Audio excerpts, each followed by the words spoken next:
ಅಹುದು ಕರ್ಣನ ಮಾತು, ಅಹುದು ಕರ್ಣನ ಮಾತು, ತೆಗೆಯಲಿ ಬಹಳ ಬಲವು. ಈ ಹೊತ್ತಿನಲ್ಲಿ ರಣವಿಹಿತವಲ್ಲ, ಔಕಿದಡೆ ತಪ್ಪದು ವಿಪ್ರವಧೆ ತಮಗೆ. ಮಹಿಮೆ ಮೀಸಲು ಹೋಗದಿ ಸರಳಿ, ಅಹಿತ ದರ್ಪವ ಮುಂದೆ ನೋಡಲು ಬಹುದೆನುತ ತಿರುಗಿದನು ಕುರುಪತಿ ಹಸ್ತಿನಾಪುರಿಗೆ.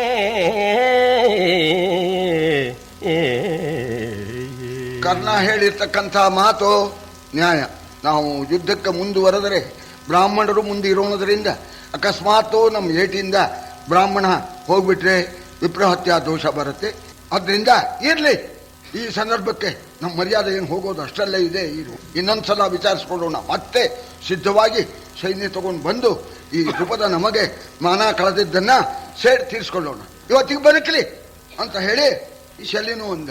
ದುರ್ಯೋಧನ ಅವರೆಲ್ಲ ಹಂಗದ್ಮೇಲೆ ಅದೇ ಸರಿ ಕೊಳ್ಳೋಣ, ಏನ್ ಮಾಡೋಣ, ಎಲ್ಲ ಊರಿಗೆ ಹೋಗೋಣ, ಎಲ್ಲ ಅವರವ್ರ ಊರಿಗೆ ಎಲ್ಲ ಪ್ರಯಾಣ ಮಾಡಿದ್ರು ಅಂತ ಇದೆಲ್ಲ ಸಮಾಧಾನ ಹೇಳೋದು. ಈ ರುಕ್ಮಿಣಿಯನ್ನ ಕೃಷ್ಣ ಅವಳ ಪತ್ರಿಕೆಯಂತೇನೆ ಅಪಹಾರ ಮಾಡಿಕೊಂಡು ದ್ವಾರಕಾಪಟ್ಟಣಕ್ಕೆ ಕರ್ಕೊಂಡೋಗಿ ಮದುವೆ ಮಾಡ್ಕೊಳ್ತಾನಲ್ಲ, ಅದು ಗುಬು ಗುಬು ಇತ್ತು. ಹೀಗೆ ಆ ಕೃಷ್ಣ ಏನೋ ಕಣ್ಣಿಟ್ಟಿದಾನಂತೆ, ರಾಮ ಕೃಷ್ಣ ಎಲ್ಲ ಬರ್ತಾರೆ, ಎಲ್ಲಿ ಈ ಮದುವೆಗೆ ತೊಂದರೆ ಕೊಡ್ತಾರೋ ಅಂತನ್ನೋ ವಿಚಾರ ಸ್ವಲ್ಪ ಗುಬು ಗುಬಿ ವರ್ತಮಾನ ಬಂದು ಆ ರುಕ್ಮಿ ಅಂತನೋನು ಕೃಷ್ಣನ್ ಕಂಡಾಗೋಲ್ಲ. ಅದಕ್ಕೋಸ್ಕರ ಹೀಗೆಲ್ಲ ವರ್ತಮಾನ ಇದೆ, ನೀವೆಲ್ಲ ಬರಬೇಕು, ಆ ರಾಮ ಕೃಷ್ಣ ಬಂದು ಏನಾರು ಎಡವಟ್ಟು ಮಾಡಿ ತೊಂದರೆ ಕೊಟ್ಬಿಟ್ಟಾರು ಅಂತ ಇವನು ಎಲ್ಲರಿಗೂ ಹೇಳಿ ಕಳಿಸಿದ್ದ. ಘಟಾನುಘಟಿಗರು ಎಲ್ಲ ಬಂದಿದ್ರು, ಜರಾಸಂಧ ಅವನು ಇವನು ಸಾಲ್ವ ಎಲ್ಲರೂ ಬಂದಿದ್ರು. ಭಗವಂತನ ಮುಂದೆ ಯಾರದ್ದು ಆಟ ನಡೆಯುತ್ತೆ.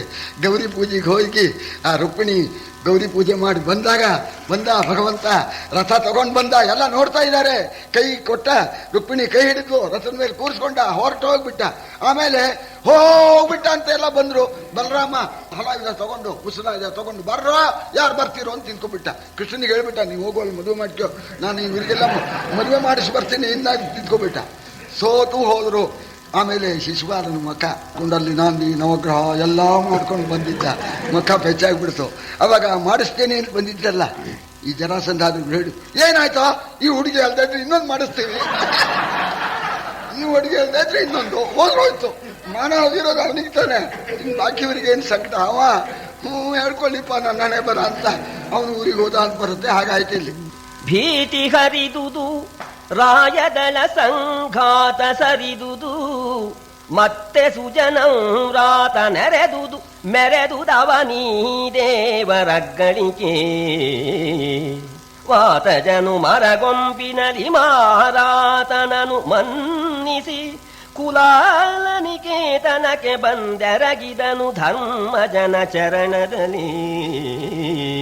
ಭೀತಿ ಹರಿದುದು, ಎಲ್ರಿಗೂ ಭಯ ಪರಿಹಾರ ಆಯ್ತು. ಯಾವಾಗ ರಾಜಪುತ್ರರೆಲ್ಲ ತಮ್ಮ ಊರಿಗೆ ಹೊರಟೋದ್ರೋ ಭಯ ಪರಿಹಾರವಾಗಿ ಮತ್ತೆ ಎಂದಿನಂತೇನೆ ಈ ಸಜ್ಜನರೆಲ್ಲ ಆ ರಸ್ತೆಯಲ್ಲಿ ಸಂಚಾರ ಮಾಡೋದು, ಅಂಗಡಿ ಮುಗ್ಗಟ್ಟು ವ್ಯಾಪಾರ ಎಲ್ಲ ಪ್ರಾರಂಭ ಆಯಿತು. ಗಲಾಟೆ ಒಳಗೆ ಯಾವ್ದು ನಡೆಯುತ್ತೆ ಸರಿ, ಈಗೆಲ್ಲ ಮತ್ತೆ ಪ್ರಾರಂಭ ಆಯ್ತಂತೆ. ಭೀಮಸೇನ ಎಲ್ಲರನ್ನು ಬಲಿ ಹಾಕ್ಬಿಟ್ಟು ಆ ಮರನ ಅಲ್ಲೇ ಎಸ್ಬಿಟ್ಟು ತನ್ನ ಬಿಡಾರ ಕುಮಾರನ ಮನೆ ಅಲ್ಲಿಗೆ ಹೋಗಿ ಧರ್ಮರಾಜ ಕಾಯ್ತಾ ಇದ್ದ. ಇನ್ನೂ ಬರಲಿಲ್ವಲ್ಲ, ಏನಾಯ್ತೋ ಯುದ್ಧ ಅಂತ. ಸರಿ, ಆ ಧರ್ಮರಾಜನ ಹತ್ರ ಹೋಗಿ ಎಲ್ಲ ರಾಜಪುತ್ರರು ಓಡ್ ಹೋದ್ರು. ನಮಗೆ ಗೆಲುವಾಯ್ತು ಅಂತ ಹೇಳಿ ಧರ್ಮರಾಜನಿಗೆ ನಮಸ್ಕಾರ ಮಾಡಿದ. ಇತ್ತಲರ್ಜುನ ನಿನಸುತನ ಬೆಂಬತ್ತಿ ಮರಳಿದನು, ಅವನಿ ಪಾಲರ ಮುತ್ತಿಗೆಯ ತೆಗೆಸಿದನು ಜಯಲಕ್ಷ್ಮಿಯ ಕಟಾಕ್ಷದಲ್ಲಿ. ಮತ್ತರಾಯರ ಬೆನ್ನ ಕಪ್ಪವದೆತ್ತಿದುತ್ಸಗವದನದಲ್ಲಿ, ಹೊಗರೆತ್ತಿದಕ್ಷಿಯ ಹೊಳಹಿನಲಿ ಹೊಕ್ಕನು ನೃಪಾಲಯವ. ಸರಸ ಕವಿತಾ ರಚನೆ ಅಂತ ಅಂದ್ರಲ್ಲ, ಏನು ಮುದ್ದಾಗಿ ಪದ್ಯ ಬರೆದಿಯಾನೆ. ವಾಸ್ತವಾಗೂ ವೀರನಾರಾಯಣನೇ ಕವಿ, ಲಿಪಿಗಾರ ಕುವರವ್ಯಾಸ. ಈ ಅರ್ಜುನನ್ನ ನೀವು ನೋಡ್ಬೇಕು. ದ್ರೌಪದಿನ ಮದುವೆ ಮಾಡ್ಕೊಂಡಿದ್ದಾನೆ, ಆವಾಗ ಒಂದು ಕಳೆ ಬಂದಿದೆ.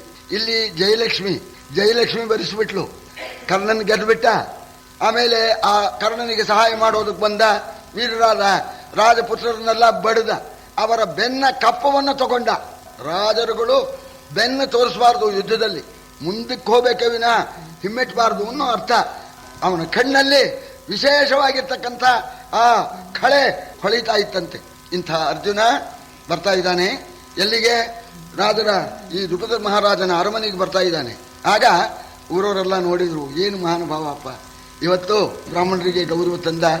ಯಾವ ರಾಜರಿಂದಲೂ ಎತ್ತೋಕಾಗ್ತಿರ್ಲಿಲ್ಲ. ಆ ಬಿಲ್ಲಿನ ಲೀಲಾ ಮಾತ್ರದಿಂದ ಎತ್ತೋರಿ ಕಟ್ಟಿ ಐದು ಬಾಣ ಹೊಡೆದು ಯಂತ್ರ ಕೆಡವಿ ರಾಜಪುತ್ರಿ ಮದುವೆ ಮಾಡ್ಕೊಂಡ್ಬಿಟ್ಟ. ಮಹಾನುಭಾವ ಮಹಾನುಭಾವ ಅಂತ ದಾರಿ ಉದ್ದಕ್ಕೂ ಅವನ್ನ ಜನಗಳೆಲ್ಲರೂ ಕೊಂಡಾಡ್ತಾ ಇದ್ದಾರೆ.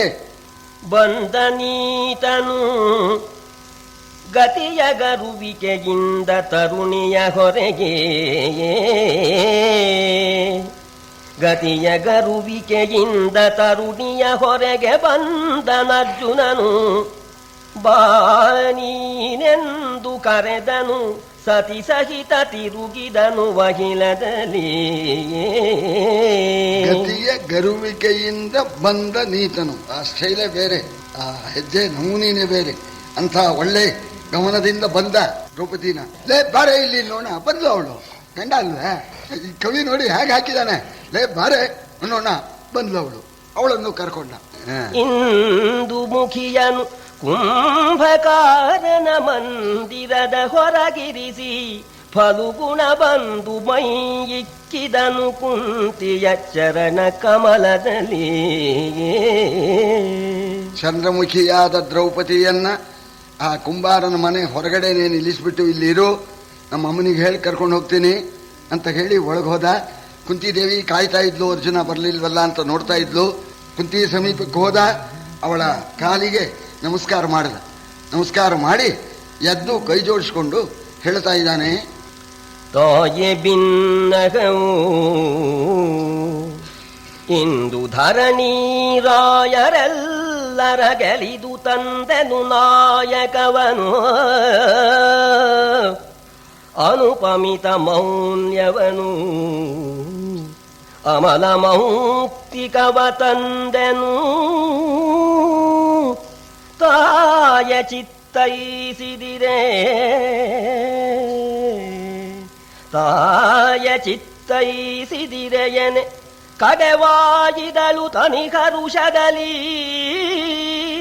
ಲೇಸಾಯಿತೈ ಐವರು ಕೂಡಿ ಭೋಗಿಪುದು, ನೀವೈವರು ಕೂಡಿ ಭೋಗಿಪುದು ಎಂದಳ ಕುಂತಿ. ಅಮ್ಮ, ನಿನ್ನ ಪಾದ ಕಮಲಗಳಲ್ಲಿ ವಿಜ್ಞಾಪನೆ ಮಾಡ್ಕೊಳ್ತೇನೆ. ಇವತ್ತು ಎಲ್ಲ ರಾಜರನ್ನು ಗೆದ್ದು ಒಂದು ಶ್ರೇಷ್ಠವಾಗಿರ್ತಕ್ಕ ನಾಯಕ ಮುತ್ತು, ಸಾಮಾನ್ಯವಾದ ಮುತ್ತಲ್ಲ, ಶ್ರೇಷ್ಠವಾಗಿರ್ತಕ್ಕಂಥ ಮುತ್ತನ್ನ ಅನುಪಮಿತ, ಆ ಮುತ್ತಿಗೆ ಸರಿಯಾಗಿರ್ತಕ್ಕಂಥ ಹೋಲಿಕೆ ಕೊಡೋದಕ್ಕೆ ಸಾಧ್ಯವಿಲ್ಲ. ಅಂಥ ಮುತ್ತನ್ನ ತೆಗೆದುಕೊಂಡು ಬಂದಿದ್ದೇನಮ್ಮ ಅಂತಂದಾಗ ಬಹಳ ಸಂತೋಷ ಆಯಿತು. ಅತಿ ಸಂತೋಷ ಆದಾಗ, ಅತಿ ಸಿಟ್ಟು ಬಂದಾಗ ಮಾತುಗಳು ಸರಾಗವಾಗಿ ಹೊರಡೋದಿಲ್ಲ. ಅದಕ್ಕೇನೆ ತಡೆವಾಯಿದಳು ಅಂತ ಆ ನಿಧಾನವಾಗಿ ಹೇಳಿದ್ಲಂತೆ. ಆ ಸಂತೋಷ ಹೆಚ್ಚಾದಾಗ ಮಾತು ಸುಲಭವಾಗಿ ಬರೋಲ್ಲ. ತಡೆವಾಯಿದಳು ಅಂತ ಆ ಸಂತೋಷ ಹೆಚ್ಚಾದ್ರಿಂದ ನಿಧಾನವಾಗಿ ಐವರು ಭೋಗಿಸರಿ ಎಂಬುದಾಗಿ ಕುಂತಿದೇವಿ ಹೇಳಿದ್ಲು. ಎನೆಹ ಸಾಯದವೆನುತ್ತ ಕಮಲಾನನೆಯ ಹೊಡಬಂಡಿಸಿದ ನವ್ವೆಗೆ. ಎನೆಹ ಸಾದವೆನುತ್ತ ಕಮಲಾನನೆಯ ಹೊಡಬಂಡಿಸಿದ ನವ್ವೆಗೆ. ತನುಜ ನೀ ತಂದಮಲ ಮೌಕ್ತಿ ಕವಿದೆಯೋ, ತನುಜ ನೀ ತಂದಮಲ ಮೌಕ್ತಿ ಕವಿದೆಯೋ. ಶಿವಾಯನುತ ತನಗೆ ನುಡಿ ತೊದಲಿಸಿದಲ, ತನಗೆ ನುಡಿ ತೊದಲಿಸಿದಲ. ನೀವಿನಿಬರುಪಭೋಗಿಸುವುದೆಂದೆನು ವನಿತೆಯೈವರಿಗೀಗೆ ಅರಸಿಯೇ.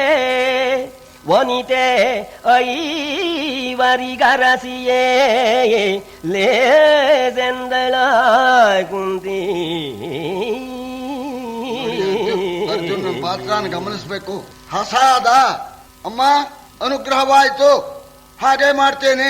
ನೋಡಿ, ವಿಚಾರ ಮಾಡಿದ್ದೇನು? ಅಮ್ಮ ಹೇಳಿದ ಕೂಡಲೇ ಐವರು ಭೋಗಿಸಿರಿ ಪ್ರಸಾದ ಅಂದ. ಹೊರಗೆ ಹೋದ. ದ್ರೌಪದಿಯನ್ನು ಕರ್ಕೊಂಡು ಮತ್ತು ಒಳಗೆ ಬಂದ. ನಮ್ಮ ಅಮ್ಮನಿಗೆ ನಮಸ್ಕಾರ ಮಾಡುವಂದ. ನಮಸ್ಕಾರ ಮಾಡಿದ್ಲು ಅವಳು. ನೋಡಿದ್ಲು ಕುಂತಿ, ಮಗನೇ ಇದೇ ಏನಪ್ಪ ನೀನು ತಂದ ಆ ಅಮೂಲ್ಯವಾದ ಮುದ್ದು, ಇದೇ ಏನಪ್ಪ ಅಲ್ವೋ, ವಿವರವಾಗಿ ಹೇಳಲಿಲ್ವಲ್ಲೋ, 5 ಉಪಭೋಗಿಸಿ ಅಂತ ಹೇಳಿದ್ನಲ್ಲಪ್ಪ. ನನ್ನ ಮಾತು ಸುಳ್ಳಾಗ್ಬಿಡ್ತೆ. ಅಯ್ಯೋ ಏನು ಗತಿಯಪ್ಪ, ನನ್ನ ಮಾತು ನಿಜ ಮಾಡಬೇಕು ಅಂದ್ರೆ 5 ಒಬ್ಬಳನ್ನ ಅನುಭವಿಸ್ಬೇಕು. ಇದು ಆಗೋ ಹಾಗಿಲ್ಲ, ಇದು ತಪ್ಪು. ನಾನು 5 ಭೋಗಿಸಿರಿ ಅಂತ ಹೇಳಿದ ಮೇಲೆ ಅದು ನಡೀದೇ ಇದ್ರೆ ನನ್ನ ಮಾತು ಸುಳ್ಳಾಯ್ತು. ಇದುವರೆಗೆ ನಾನು ಸುಳ್ಳಾಡಿಲ್ಲ. ಏನೋಪ್ಪ, ಅಯ್ಯೋ ಇಂಥ ಕಷ್ಟ ಬಂದ್ಬಿಡ್ತಲ್ಲೋ, ಮೊದಲೇ ಕರ್ಕೊಂಬಂದು ನಮಸ್ಕಾರ ಮಾಡಿಸಿ ಹೇಳಿದ್ದೇನೆ ಹೀಗೆ ಮಾಡಿಬಿಟ್ಟೆ ಅಂತ ಕುಂತಿದ್ದೇವಿ ಅನ್ನೋಣ. ಅದಕ್ಕೆ ಮಹಾನುಭಾವ ಅರ್ಜುನ ಹೇಳ್ತಾ ಇದ್ದಾನೆ, ಅಮ್ಮ ಏನಾಯ್ತು ಅಂತ ಹೀಗೆ ನೀವು ಅಯ್ಯೋ ಅಂತ ಇದ್ದೀರಿ? ಜನನಿ ತಪ್ಪದು ನಿಮ್ಮ ನುಡಿ, ಜನನಿ ತಪ್ಪದು ನಿಮ್ಮ ನುಡಿ, ಈ ವನಜ ಮುಖಿಯಮ್ಮೈವರಿಗೆ ಸತಿ ವಿನುತ ಗುರುವಚನಾಂಬುನಿಧಿ ಮಕ್ಕಳಿಗಲಂಘ್ಯವಲೇ. ಅಮ್ಮ ನಿಮ್ಮ ಮಾತು ಎಂದಿಗೂ ತಪ್ಪು ಹಾಗಿಲ್ಲ. ನಾವು 5 ಇವಳನ್ನ ಉಪಭೋಗಿಸ್ತೇವೆ. ಯಾಕೆಂದ್ರೆ ಮಾತೃಭಕ್ತರು ನಾವು. ತಾಯಿಯ ಭಕ್ತರಾಗಿರ್ತಕ್ಕಂಥ ನಮಗೆ ನಿಮ್ಮ ಮಾತೆಂಬತಕ್ಕಂಥ ಆ ಸಮುದ್ರವನ್ನ ದಾಟೋದಕ್ಕೆ ಸಾಧ್ಯವಿಲ್ಲ ಅಂತ ಅಂದ್ರೆ ನೀವು ಹೇಳಿದಂತೆ ನಾವು ಕೇಳ್ತೇವೆ. ಏನಾಯ್ತಮ್ಮ, ನಿಮ್ಮ ಮಾತಂತೆ ಆಗಿಲ್ಲಮ್ಮ ಅಂದ್ಬಿಟ್ಟ. ಅಲ್ಲೇ ಇದ್ದ ಧರ್ಮರಾಜ ಯುಧಿಷ್ಠಿರ ನೃಪತಿ ಪಾರ್ಥನ ಕನಲಿದನು, ಯುಧಿಷ್ಠಿರ ನೃಪತಿ ಪಾರ್ಥನ ಕನಲಿದನು, ಕಲಿಭೀಮನಲ್ಲೆಂದನು, ನಕುಲ ಸಹದೇವರನುಚಿತವೆಂದರರ್ಜುನಗೆ. ಆಗ ಧರ್ಮರಾಜನಿಗೆ ಸಿಟ್ಟೆ ಬಂದ್ಬಿಡ್ತಂತೆ. ಅರ್ಜುನ, ನೀನು ಯಂತ್ರವನ್ನ ಕೆಡವಿ ಅವಳನ್ನ ವರಿಸಿರ್ತಕ್ಕವನು, ನೀನೇ ಮದುವೆ ಮಾಡ್ಕೋಬೇಕು, ಇದೇನು ಹೇಳ್ತಾ ಇದೀಯೋ ಅಂತ ಧರ್ಮರಾಜ ಸಿಟ್ಟು ಮಾಡ್ಕೊಂಡ್ಬಿಟ್ಟ. ಕಲಿಭೀಮ ಹೀಗೆ ಮಾಡಬಾರ್ದು ಅಂದ. ಆ ನಕುಲ ಸಹದೇವರು ಇದು ಅನುಚಿತ ಅಂದ್ಬಿಟ್ರು, ಯೋಗ್ಯವೇ ಅಲ್ಲ ಅಂತಂದ್ರು.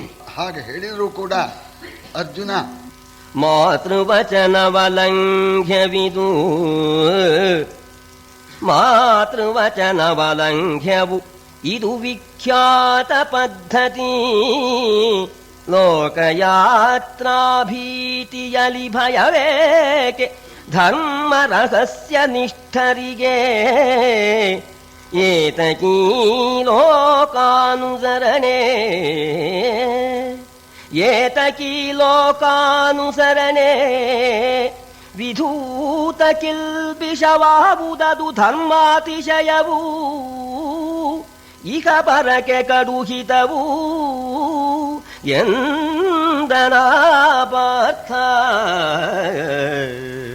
ಮಾತೃಭಕ್ತರಿಗೆ ತಾಯಿಯ ಮಾತನ್ನ ಮೀರದೆ ಇರತಕ್ಕಂಥದ್ದೇನೆ ನ್ಯಾಯವಾಗಿರ್ತಕ್ಕಂಥದ್ದು. ಆ ಪದ್ಧತಿಯನ್ನ ನಾವು ಅನುಸರಿಸೋಣ. ತಾಯಿ ಆಜ್ಞೆಯನ್ನ ಮೀರೋದಿಲ್ಲ ಅನ್ನೋ ಪದ್ಧತಿಯನ್ನ ನಾವು ಅನುಸರಿಸೋಣ.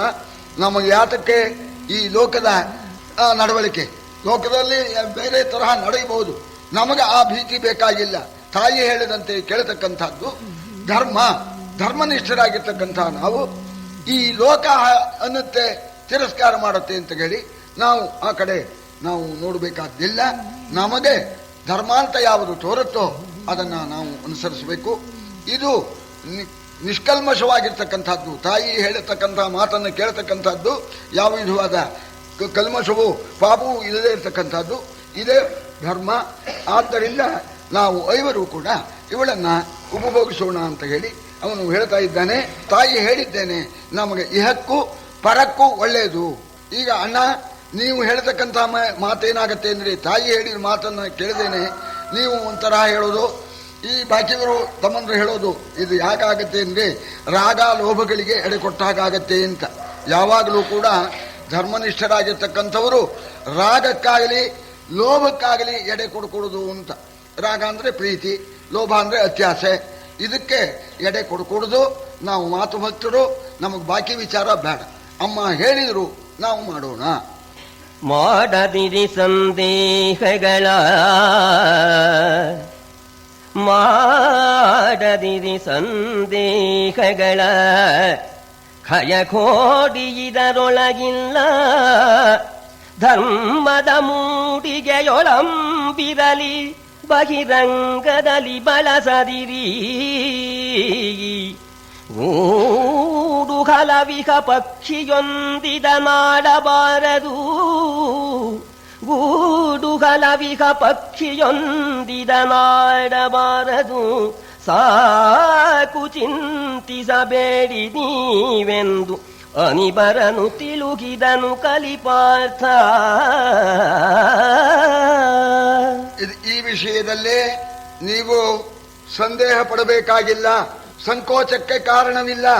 ಧರ್ಮದ ಆ ಮೂಡಿಗೆಯಲ್ಲಿ ಅಂಬಿರ್ಲಿ, ಅದು ಧರ್ಮ. ಅದನ್ನು ನಾವು ಹೊರಗೆ ಬಳಸೋದು ಬೇಡ. ನಮ್ಮ ಧರ್ಮ ನಮ್ಮನ್ನ ಕಾಪಾಡುತ್ತೆ. ಇದು ಅಲ್ದೇನೆ ಇದೊಂದು ಪಕ್ಷಿ, ಗೂಡು ಹಲವಿಗ ಪಕ್ಷಿ ಇದೊಂದು.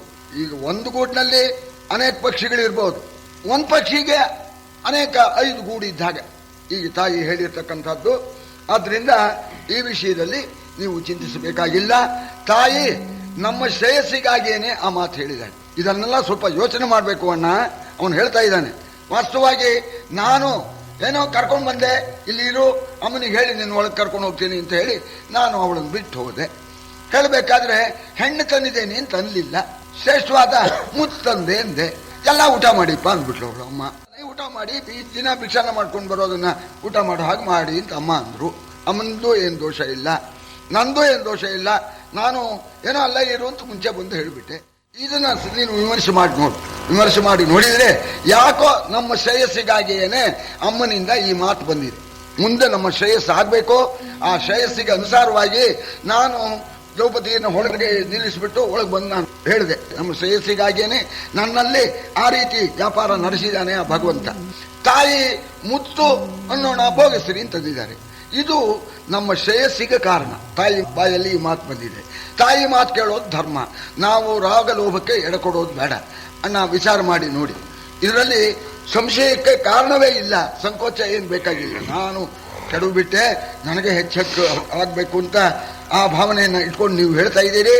ಈಗ ನೀ ದುಡಿದಿದ್ದು ಒಂದೇ, ನಾ ದುಡಿದಿದ್ದು ಒಂದೇ, ಸಂಕೋಚಕ್ಕೆ ಕಾರಣವಿಲ್ಲ ಅಂತ ಹೇಳ್ದ. ಆಗ ಧರ್ಮರಾಜ ವಿಮರ್ಶೆ ಮಾಡ್ದ, ಅರ್ಜುನ ಹೇಳಿದ ಮಾತನ್ನು ವಿಮರ್ಶೆ ಮಾಡ್ದ. ಆ ದ್ರೌಪದಿ ಸಾಮಾನ್ಯಳೇನ್ರಿ, ನೀಲೋತ್ಪನ್ನ ಸಮೋಗಂಧ ಯಸ್ಯಾಕ್ರೋಶಾತ್ ಪ್ರವರ್ತತೆ ಅಂತಹ ಸುಂದರಿ. 5 ಜನವೂ ನೋಡಿದ್ರಲ್ಲ, 5 ಜನಕ್ಕೂ ಕೂಡ ನನ್ನ ಹೆಂಡತಿ ಆಗಬಾರ್ದಾಗಿತ್ತೆ ಅಂತ ಅನಿಸಿದೆ. ಅರ್ಜುನಿಗನಕ ಸ್ವಾಭಾವಿಕ. ಅದನ್ನ ಧರ್ಮರಾಜ ನೋಡಿದ. ತಾಯಿ ಈ ಮಾತು ಹೇಳಬೇಕಾದ್ರೆ ಏನೋ ಕಾರಣ ಇರಬೇಕು ಅಂತ ವಿಚಾರ ಮಾಡಿದ. ವಾಸ್ತವವಾಗಿ ತಾಯಿ ಆ ಮಾತು ಹೇಳದೇ ಇದ್ರೆ, ಈ ದ್ರೌಪದಿ ಅರ್ಜುನಿಗೆ ಒಬ್ಬನಿಗೆ ಪತ್ನಿ ಆಗಿದ್ರೆ ಆ ಕೌರವ ಪಾಂಡವರು ಬಡದಾಟ ಇವರಲ್ಲೇ ನಡೆದು ಬಿಡೋದು.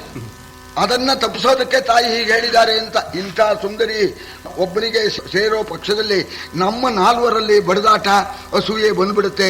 ಅದಕ್ಕೆ ಅಮ್ಮ ಈ ರೀತಿ ಹೇಳಿದ್ದಾರೆ ಅಂತ ಧರ್ಮರಾಜ ಅದಕ್ಕೋಸ್ಕರ ಅಮ್ಮನ ಬಾಯಲ್ಲಿ ಮಾತು ಬಂದಿದೆ. ನಮ್ಮಲ್ಲಿ ಅನ್ಯೋನ್ಯತೆ ಇರಬೇಕು, ಅಮ್ಮ ಈ ರೀತಿ ಹೇಳಿದ್ದಾರೆ ಅಂತ ಹೇಳ್ಕೊಂಡು ಒಪ್ಪಿಗೆ ಅಂತ ಅನ್ನೋಣ. ಆಗ ಶಾಸ್ತ್ರ ಆಗಿ ಹೋಗ್ಬಿಡ್ಲಿ, ಇಲ್ಲಿ ವಿವಾಹ ನಿಧಾನವಾಗಿ ಅಲ್ಲಿ ನಮ್ಮ ಮಾವ ಮಾಡ್ಕೊಳ್ಳಿ. ಈಗ ನಾವು ಒಂದ್ಸಲ ಕೈ ಹಿಡಿದು ಬಿಡೋಣ, ವಿವಾಹ ಆಯ್ತು ನಮ್ಮ ದೃಷ್ಟಿಯಲ್ಲಿ ಆಯ್ತು ಅಂತ ಆಗಲಿ ಅಂತ ಧರ್ಮರಾಜ ಹೇಳಿದ್ದಾನೆ. ಸರಿ ಆಗಬಹುದು ಅಂದ್ರು. ಆದುದನು ಮತ ತಮ್ಮೊಳಗೆ ತತ್ಸಹೋದರರು ಸೌಹಾರ್ದದಿಂದ ತಳೋದರಿಯನೊಲಿರೈವರಂಗೀಕರಿಸಿದರು ಬಳಿಕ ಆದರಣೆಯಲಿ ಕುಂತಿ ಸೊಸೆಗೆ ವೃಕೋದರನ ಭಿಕ್ಷಾನ್ನ ಭಾಗದ ಭೇದವನು ತಿಳುಹಿದನು. ತೊಡೆಯಲಿ ತೆಗೆದು ಕುಳ್ಳಿರಿಸಿ